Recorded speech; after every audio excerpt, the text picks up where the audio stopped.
Party line దాటి ఎవ్వరూ ప్రవర్తించినా ఉపేక్షించేదే లేదు. నాయకులకు కార్యకర్తలకు టీడీపీ నుంచి మరోసారి గట్టి వార్నింగ్ వచ్చింది. అంతర్గత ప్రజాస్వామ్యాన్ని దుర్వినియోగం చేయొద్దంటున్నారు నిమ్మల. 1-2 సార్లు చెప్తాం, మరో 2 సార్లు హెచ్చరిస్తాం, ఇక తర్వాత మాత్రం చర్యలే ఉంటాయి అంటున్నారు నిమ్మల. ప్రభుత్వాన్ని పార్టీని ఇబ్బంది పెడుతున్న వాళ్లను పిలుస్తున్నాము అంటున్నారు పల్లా. గడప దాటి ఎవరు ప్రవర్తించినా సహించేది లేదన్నారు.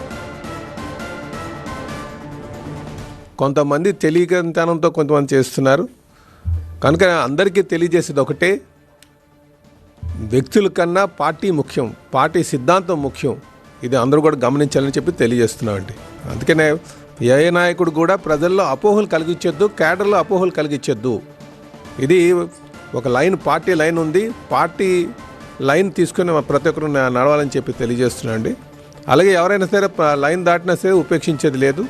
అటు కూటమికి విఘాతం కలిగించేటట్టు కానీ పార్టీకి విఘాతం కలిగించేటట్టు కానీ ఎవరున్నా సరే ఉపేక్షించేది లేదని చెప్పి తెలియజేస్తున్నాండి.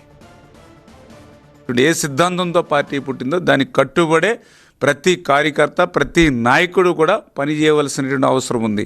ప్రజలు ఏ నమ్మకం, ఏ విశ్వాసంతో అయితే మనల్ని ఆదరించారో ఆ నమ్మకం, విశ్వాసంతోనే మనం పనిచేయవలసిన అవసరం ఉంది.